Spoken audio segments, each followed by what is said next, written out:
He told me I did a great job, but he didn't tip.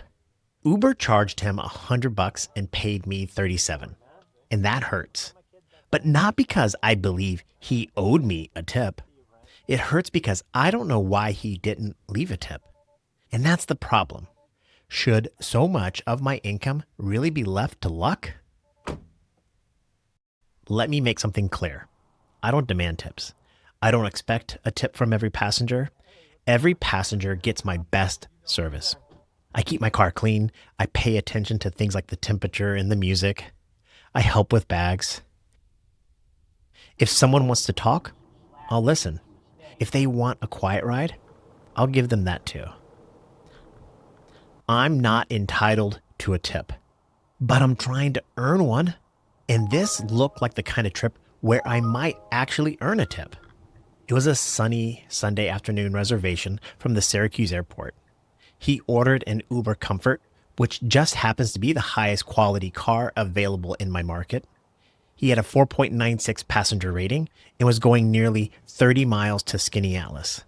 The fare itself was okay, but it wasn't amazing. I accepted the trip because airport reservations and longer comfort trips tend to tip more often. And he was really highly rated. All the signals for a tip were there. I planned my afternoon around it. Once he got into the car, every other signal seemed positive too. He was returning from an all-expenses-paid trip to see a World Cup match.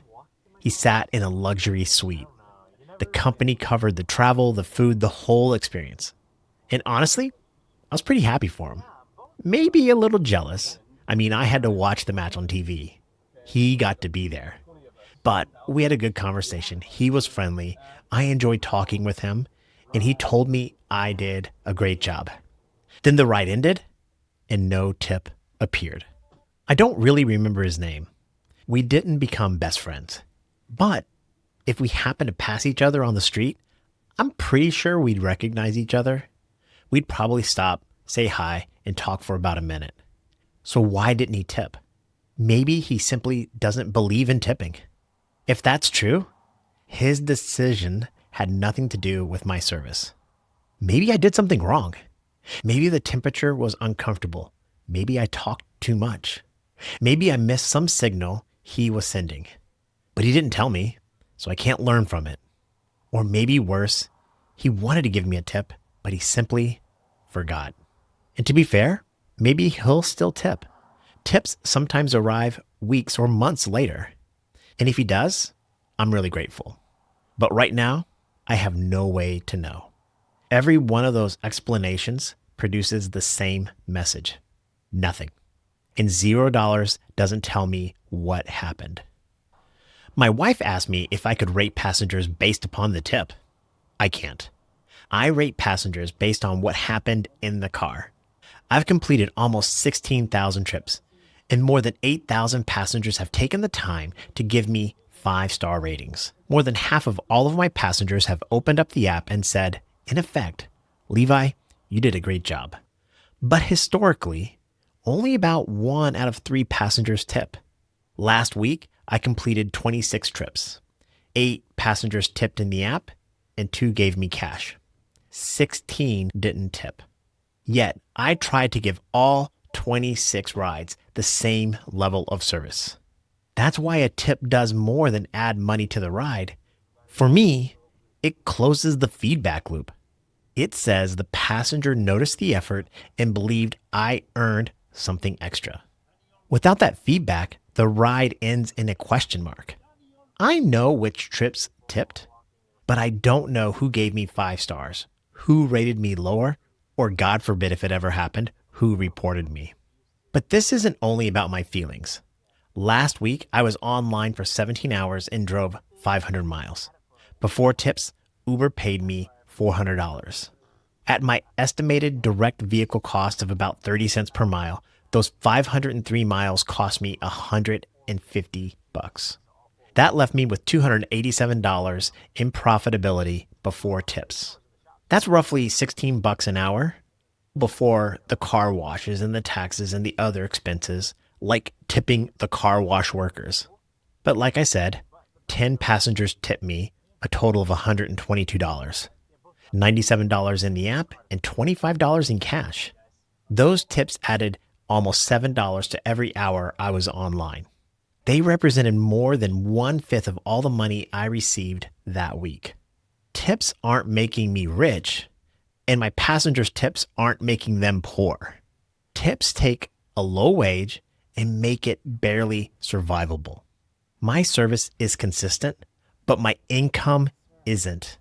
Last year, Lyft briefly tested a feature that showed drivers how often a passenger tipped before they accepted the ride. I thought that feature was amazing. Not because I wanted to punish non-tippers. Once I accept any trip, all passengers receive my best service. But tipping history was useful information I could use to decide whether an offer made financial sense in the first place. Lyft took down that feature only weeks after they started. There was a lot of negative feedback from customers. So the uncertainty remains with me, the driver, the worker. Earlier last week, I drove a young woman living at the opposite end of the economic spectrum of the other passenger. I drove her to work. She earns 25 cents more than minimum wage. She doesn't own a car. She was walking more than 2 hours to work every day. Then she was assigned to a new location that was too far to walk. She's been trying to save for an electric bike, but even that was too expensive for her. So she orders Ubers. She gets to work an hour early every day, just in case they let her clock in a few minutes early. She's doing everything she can to keep moving forward. She told me that she doesn't make enough to meet her needs, but she still gets by. And at the end of our ride, she tipped me $8. That's 20%. I don't tell you this because I think she's a better person than the man from the airport. I don't know either one of them enough to make that judgment. And I don't want anyone tipping money that they need for food, rent, or transportation. But her tip meant something. It meant something beyond the $8. For one brief ride, two strangers met in a car and shared a little bit of their lives. Her tip told me that the connection I felt was real to her too. The feedback loop closed. Maybe the airport passenger is a wonderful person who never tips. Maybe I failed to earn a tip, or maybe he just forgot. Maybe the tip will appear tomorrow. I don't know. And that's why his $0 tip hurts. A tip may be optional for the passenger, but it has a huge effect on the driver. I'll keep giving every passenger the best service I can. I just wish so much of my pay and so much of the answer wasn't left to luck.